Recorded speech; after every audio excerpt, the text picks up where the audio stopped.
στα προηγούμενα επεισόδια του Build My Dream Renaissance. Παραλάβαμε ένα αυτοκίνητο σε μια πάρα πολύ κακή κατάσταση, βρώμικο και πολύ ταλαιπωρημένο. Μετά από πολλή προσπάθεια το αυτοκίνητο κατάφερε να πάρει μπρος. Όμως πήρα τη μεγάλη απόφαση, μιας και υπήρχε μεγάλο πρόβλημα με τον κινητήρα, να πάμε στον Άρη. Ο Άρης μέτρησε το αυτοκίνητο και είδου τα αποτελέσματα. Παρ' όλα αυτά ήταν ένα ταξίδι με πάρα πολύ γέλιο. Ποιο προτιμάτε, Κρυθαράκι. λευκό ρύζι ή μαύρο ρύζι? Πάρα πολύ κέφι, περάσαμε πάρα πολύ όμορφες στιγμές που θα μείνουν για πάντα χαραγμένες στο μυαλό μας και δεν θα τις ξεχάσουμε ποτέ. Και η μυστική συνταγή για το Crazy RX8 σφραγίστηκε για πάντα μέσα σε αυτό το μοτέρ. Μιας και ο κινητήρας πλέον είναι πάνω στο αυτοκίνητο. Και γιατί Crazy RX8 θα το μάθετε στα επόμενα επεισόδια, γιατί το project τώρα ξεκινάει. Λοιπόν, παιδες, καλώς ήρθατε σε ένα ακόμη βίντεο. Έχω έρθει σε αυτό το πάρα πολύ ωραίο σποτάκι. Πίσω μου έχω το RX8 και πραγματικά ήθελα πάρα πολύ καιρό να κάνω αυτό εδώ το βίντεο και θα μπορέσουμε να μιλήσουμε για το RX8. Λοιπόν, πριν ξεκινήσει το βίντεο θέλω να πάτε από κάτω και να το σπάσετε όπως κάθε βίντεο. Ένα like, ένα subscribe να μεγαλώσει η παρέα μας, ένα καμπανάκι για να μην χάνετε κανένα από τα επόμενα βίντεο και στο Instagram για να ενημερώνεστε για όλα τα νέα. Κάντε αυτά τα βήματα γιατί βοηθάνε πάρα πολύ και το κανάλι και εμένα για να μπορώ να σας δώσω ακόμη καλύτερο υλικό. Νομίζω ξέρετε πως πάει, οπότε μπορείτε έτσι να με στηρίξετε. Λοιπόν, περνάμε γρήγορα στο αυτοκίνητο.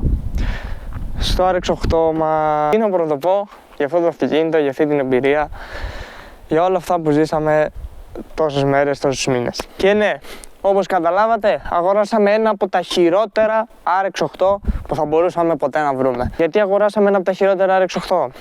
Αρχικά θεωρούσα πως το αυτοκίνητο είναι σε μια πάρα πολύ καλή κατάσταση, πράγμα το οποίο δεν ισχύει.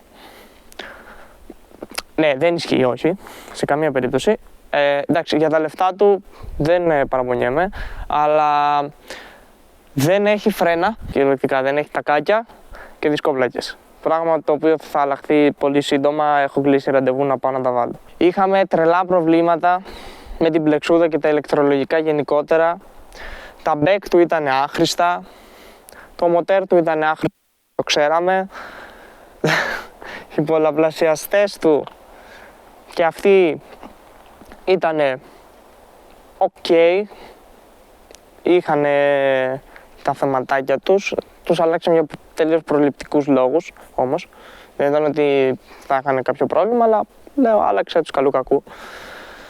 Επίσης, έχουμε πρόβλημα με τον εγκέφαλο του αυτοκινήτου. Δεν γνωρίζουμε τι είναι, πρέπει να το κοιτάξει ο κατάλληλος άνθρωπος που θα τον δείτε στα επόμενα βίντεο. Η εξάτμιση, γιατί λέω ωραία, τουλάχιστον φοράει εξάτμιση. Έχει βάλει σωστή εξάτμιση? Όχι.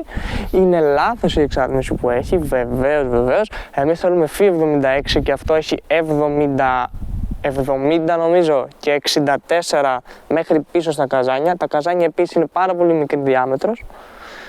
Γενικότερα έχουμε θεματάκια τα οποία πρέπει να λύσουμε και θα τα λύσουμε σιγά σιγά με τον καιρό. Τα καθίσματά του μέσα έχουν και αυτά φθορές, ενώ υποτίθεται ότι δεν είχαν τίποτα απολύτως τα καθίσματα. Το ντουλαπάκι του συνοδηγού το έχουν ρημάξει στις ρετσουνιές, δεν ξέρω πώς. Και την κεντρική κονσόλα που έχει μέσα το αυτοκίνητο, που έχει τις ποτηροθήκες, το ντεμπέλι αυτό εδώ που ακουμπάς και ανοίγει κτλ. Το έχουνε, λες και το πάτησες έτσι με το μαχαίρι και το χάραξες. Ρε φίλε, προσέξτε το, εντάξει, δεν κοστίζει κάτι ας πούμε να μην μπαίνετε μέσα σαν έτσι και να κοπανάτε τα πάντα. Λοιπόν, έχουν περάσει πλέον γύρω στους 6 μήνες και να σας πω λίγο τι έχει γίνει με αυτό εδώ το RX8. Crazy RX8. Γιατί τώρα είμαστε στην αρχή. Ουσιαστικά τώρα ξεκινάει το project. Δηλαδή, έχουμε φτιάξει το μοτέρ, αυτή τη στιγμή στρώνουμε. Είμαι αρκετά καλά στο στρώσιμο θα πω, θέλουμε κάποια χιλιόμετρα ακόμη. Αλλά φτιάξαμε ένα μοτέρ πολύ ιδιαίτερο με τον Άρη. Τι εννοώ? Έχουμε κάνει λοιπόν ένα θηρίδωμα. Τι είναι το θηρίδωμα? Για όποιον δεν ξέρει, έχω κάνει ολόκληρο βίντεο πάνω στο θηρίδωμα αποκλειστικά με τον Άρη, με κάποιον ειδικό και συγκεκριμένα με τον ειδικό στα θηριδώματα, οπότε μπορείτε να μπείτε να το τσεκάρετε στο playlist με το RX8. Το προσπερνάμε λοιπόν. Θα σας πω εντάχει, το θηρίδωμα είναι σαν να βάζουμε έκεντρα σε ένα πιστονάτο ας πούμε αυτοκίνητο. Έτσι μπορούμε και ανεβάζουμε εύκολα και τον κόφτη μας. Θα μου πεις πού να τον πας τον κόφτη, 9 έχει μαμά. Εμείς θα κατεβάζουμε δεκάρες, λέμε. Θα δούμε, φυσικά όλα αυτά παιδιά παίζει ρόλο με το πώς δουλεύει σωστά το κάθε μοτέρ. Δηλαδή, θα μπορούσαμε να βάλουμε έναν κόφτη, παράδειγμα 12.000 στροφές. Ωραία. Οκ. Η καμπύλη μας όμως θα έπεφτε κάπου στις 10, παράδειγμα. Θα μας έκανε στο δυναμόμετρο η καμπύλη που θα έβγαινε, απλά θα έκανε ένα παπ και θα έπεφτε κάπου στις 10. Οπότε θα ήταν ουσιαστικά άχρηστες οι επόμενες 2.000 στροφές. Οπότε θα δούμε πού δουλεύει σωστά το συγκεκριμένο μοτέρ για να μπορεί να ξυρίζει και να είναι όπως πρέπει να είναι προς το παρόν, γιατί τη συνέχεια κανείς δεν τη φαντάζεται. Πιστέψτε με. Θα το κρατήσουμε για αρκετό διάστημα έτσι. Και τι εννοώ έτσι? Έχω μια μικρή έκπληξη που θα δείτε τους επόμενους μήνες όταν θα πάει το αυτοκίνητο στο δυναμόμετρο. Γιατί θα κάνουμε πρόγραμμα, θα φτιάξουμε καινούργια εξάτμιση για να δουλεύει σωστά και να μπορεί να αποδώσει όπως πρέπει αυτό εδώ πέρα το διαμαντάκι. Επίσης, στο δυναμόμετρο, εκτός από τα άλογα και το πρόγραμμα για να ρυθμιστεί σωστά το αυτοκίνητο, γιατί έχει ένα πολύ περίεργο θηρίδωμα και πρέπει να ρυθμιστεί σωστά, θα φτιάξουμε και κάποια ακόμη πραγματάκια έτσι λίγο να γίνεται λίγο πιο, πώς να το πω, να γίνεται λίγο πόλεμος, ρε παιδί μου, και γίνεται λίγο χαμός γενικά και πανικός. Αλλά όλα αυτά θα μας απασχολήσουν σε επόμενο βίντεο, στο δυναμόμετρο. Λίγο υπομονή, γιατί το μεγαλύτερο πρόβλημα είναι το οικονομικό, γιατί χρειάζεται ένα τεράστιο budget για να υποστηρίξετε ένα τέτοιο project, όπως το κάνω εγώ, για να βγει το αποτέλεσμα που θα βγάλω εγώ, γιατί είναι πάρα πολλά στη μέση και πράγματα που τρέχουν behind the scenes που δεν βλέπετε και χρειάζεται και εκεί να επενδύσεις χρόνο και χρήμα. Γι' αυτό, για όποιον θέλει να βοηθήσει να γίνει πιο γρήγορα το RX8, έχουμε πλέον συνδρομές στο κανάλι, πληρώνετε 3 ευρώ και βλέπετε πρώτοι τα βίντεο σαν μέλη, γίνεστε μέλη και πληρώνετε 3 ευρώ το μήνα. Λοιπόν, το θηρίδωμα που έχουμε κάνει με τον Άρη είναι ένα streetboard.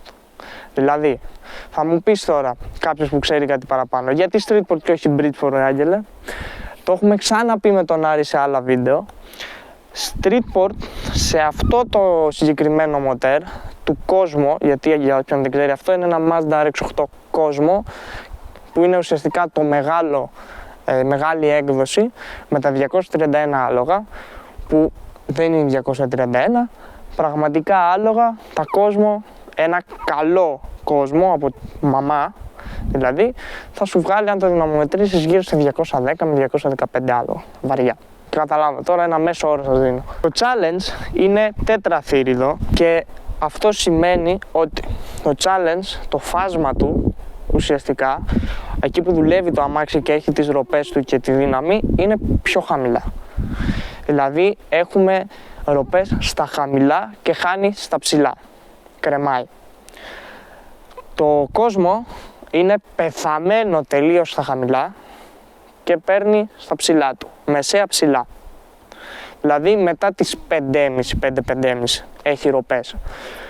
Το δικό μας, αυτό που βλέπω, είναι ότι ροπιάζει από πολύ πιο χαμηλά και αυτό με έχει ενθουσιάσει πάρα πολύ και περιμένω πραγματικά να δω τι θα κάνει αυτό το πράγμα όταν βγάλουμε τον κόφτη. Παιδιά, γιατί αυτή τη στιγμή έχουμε έναν κόφτη που μας περιορίζει και δεν μπορούμε να πάμε παραπάνω. Μας τον έβαλε ο Άρης για ευνόητους λόγους, για να μην το πάρουμε στα χέρια, γιατί άνθρωποι είμαστε, μπορεί να τραβήξουμε ένα κατέβασμα και να του δώσουμε και εκεί να το πάρουμε στα χέρια, γιατί πρώτον στρώνουμε και δεύτερον Το δικό μου αυτοκίνητο έχει θέμα με τον εγκέφαλο. Ναι, έχει χαλάσει μέχρι και ο εγκέφαλος, παιδιά, σε αυτό το αυτοκίνητο. Δηλαδή, πώς γίνεται αυτό το πράγμα? Όταν έρθει η ώρα για το δυναμόμετρο, θα πεταχθεί αυτός ο εγκέφαλος και θα μπει κάποιος άλλος. Δεν είναι απαραίτητο ότι έχει κάποιο πρόβλημα συγκεκριμένο, απλώς ανάβει μια βλάβη για τον εγκέφαλο. Θα το τσεκάρουμε και θα τα βρούμε όλα σιγά σιγά. Αλλά αυτά είναι στα γούστα του καθενός, να σας πω την αλήθεια. Περιορέξεως κολοκυθόπιτα. Εγώ ήθελα άσπρο, βρήκα άσπρο γιατί θα το έβαφα, οπότε καταλαβαίνετε, έψαχνα είτε να βρω ένα άσπρο είτε να βρω ένα μαύρο για να μπορέσω να το βάψω άσπρο χωρίς να βάψω με το μηχανοστάσιο για να γίνει σωστή δουλειά. Τέλος πάντων, βρήκαμε αυτό, το πήραμε, γι' αυτό και έχουμε κόσμο. Και γιατί εγώ πάντα είχα έτσι μια περισσότερη, πήγαινα πάντα περισσότερο προς το κόσμο. Λοιπόν, γιατί το κόσμο έχει τα δερματινά του, έχει την ηλιορροφή του που ήθελα, οπότε, οκ. Αυτό είναι ανάλογα τα γούστα του καθενός. Εμείς λοιπόν έχουμε κάνει streetboard και ένα streetboard όχι περπατημένο. Ένα περίεργο streetboard, πολύ περίεργο streetboard από τα χεράκια του Άρη. Που σημαίνει ότι περιμένουμε να δούμε και περίεργα νούμερα. Πέραν των συνηθισμένων που μπορεί να βγάλει ένα τέτοιο αυτοκίνητο. Δεν γνωρίζουμε ακόμα τι, δεν μπορώ να σας δώσω ακριβή πρόβλεψη για το τι θα βγάλουμε. Εγώ θέλω να δω 250 ρόδες. Μεγάλο το νούμερο και ο στόχος που θέλω, όχι ακατόρθωτος θα πω. Γιατί με τον Άρη είναι η αλήθεια ότι δεν φοβάμαι. Τον έχω πολύ ικανό να κάνει τέτοια τρελά πράγματα, οπότε θα το δούμε και θα βοηθήσει και κάτι ακόμη στο να βγάλουμε αυτά τα άλογα. Δεν θα σας το πω τώρα, θα το δείτε μια και καλή είτε στο βίντεο με το δυναμόμετρο είτε σε κάποιο βίντεο που θα κάνουμε πιο πριν με τον Άρη και θα σας τα εξηγήσουμε πιο αναλυτικά για να έχουμε δίπλα μας και τον Άρη να μπορεί να με διορθώνει σε περίπτωση που κάνω κάτι λάθος, για να μην σας λέω άλλα ντάλα, γιατί είναι κάτι το οποίο η αλήθεια είναι δεν το έχω ψάξει ιδιαίτερα πολύ, οπότε δεν θα ανοίξω αυτή την κουβέντα τώρα. Θα έρθει και η ώρα του. Επίσης, το αυτοκίνητο φοράει πολλαπλασιαστές AM. Δηλαδή, φοράμε ουσιαστικά βελτιωτικούς πολλαπλασιαστές. Γιατί τους βάλαμε αυτούς τους πολλαπλασιαστές? Τους βάλαμε και για απόδοση, τους βάλαμε όμως και μικροζωία. Οι μαμά πολλαπλασιαστές, όπως έχουμε ξαναπεί πολλές φορές, καίγονται συνέχεια. Οπότε απλά πληρώνεις και τους αλλάζεις. Και το να καεί ένας πολλαπλασιαστής, ίσως και να μην το καταλάβεις. Και όταν κάποιος πολλαπλασιαστής υπολειτουργεί, τότε κάνει ζημιά και στον κινητήρα. Έχουμε αλλάξει τα κολάρα σιλικόνης γιατί είναι αυτοκίνητα 20 ετίας πλέον, τα RX8 του 2004 που είναι το δικό μου. Οπότε καταλαβαίνετε ότι ένα κολάρο το οποίο μπορεί να είναι ξερό, ένα νερό, ένα λαδιού, ένα οτιδήποτε, αν κοπεί μπορούμε να χαλάσουμε πάλι την κινητήρα μας. Οπότε δεν το ρισκάραμε και κυρίως ήθελα να τα βάλω και για αισθητικούς λόγους, γιατί είναι πανέμορφα. Πρέπει επειγόντως να αλλάξουμε αυτές τις απέσιες ζάντες. Απέσιες. Εντάξει, βλέπονται για τώρα, αλλά γενικά δεν θα μείνουν αυτές οι ζάντες. Το ξέρω, δεν σας αρέσουν, μου το έχετε ξαναπεί, ούτε εμένα. Θεωρώ πως περισσότερο θέλετε να δείτε το μοντιτερικό κομμάτι και την αναβάθμιση που θα κάνουμε, γιατί δεν είναι κάτι που έχετε δει έτσι τόσο πολύ στο ελληνικό YouTube. Δεν ξέρω αν μέχρι τότε θα το κάνει κάποιος άλλος πρώτος, που δεν έχει σημασία πρώτος, τρίτος. Απλά σας λέω ότι όσο έψαξα δεν είδα κάτι. Τώρα αν μου ξέφυγε κάτι και υπάρχει, ok. Απλώς είναι κάτι που δεν το έχουν δείξει μέχρι στιγμής από ό,τι έψαξα. Και θα είναι κάτι που θα σας αρέσει πάρα πολύ. Έχουμε επίσης μια εισαγωγή που δεν σας το είπα πριν, της Racing Beat. Τώρα εσείς από εκεί δεν το βλέπετε, αλλά είναι ένα φιλτροκούτι της Racing Beat. Και θα μου πεις, γιατί φιλτροκούτι, Άγγελε, και όχι κάποιο ολόκληρη εισαγωγή όπως είναι η AM που κάνει 500 ευρώ κτλ. Την είχε το αυτοκίνητο, είναι πάρα πολύ καλό, έρχεται από εξωτερικό εισαγωγής, οπότε είναι κρίμα να τη βγάλουμε. Σίγουρα η ΑΕΜ είναι πιο όμορφη, πολύ πιο όμορφη, αλλά δεν ξέρω αν θα έχουν την ίδια απόδοση. Λένε πως δεν έχουμε την ίδια απόδοση, θα δούμε πτώση στα άλογα και όχι αύξηση. Οπότε δεν το ρίσκαρα, μιας και είχαμε ήδη μια πάρα πολύ καλή εισαγωγή και κρατήσαμε αυτήν εδώ της Racing Beat. Και γενικότερα είναι πάρα πολύ όμορφο, μια πάρα πολύ καλή δουλειά. Ο Άρης έκανε τα μαγικά του, έφτιαξε ένα μοτέρ τρομερό, πολλά υποσχόμενο και τη συνέχεια απλά δεν τη φαντάζεστε. Δεν τη φαντάζεστε, έχουμε πάρα πολλά πράγματα να κάνουμε με αυτό εδώ πέρα και μακάρι να πάνε όλα καλά και όπως τα περιμένουμε και θα δείτε κάτι πραγματικά πάρα πολύ ωραίο. Νομίζω αυτά είχα να σας πω. Ένα χαλαρό βιντεάκι, να ξέρετε λίγο πού βρισκόμαστε. Τώρα αν κάτι έχω ξεχάσει, θα σας το γράψω κάτω στα σχόλια. Γράψτε μου τις απορίες σας, γράψτε μου τη δική σας γνώμη. Πιστεύετε θα πιάσουμε τα 2.50 τροχό? Είναι μεγάλο το στοίχημα που βάζουμε, που βάζω εγώ βασικά, ας μην μπλέξουμε άλλους, που βάζω εγώ, αλλά εγώ πιστεύω θα το καταφέρουμε. Εσείς τι πιστεύετε? Γράψτε μου από κάτω και θα τα πούμε στο επόμενο βίντεο.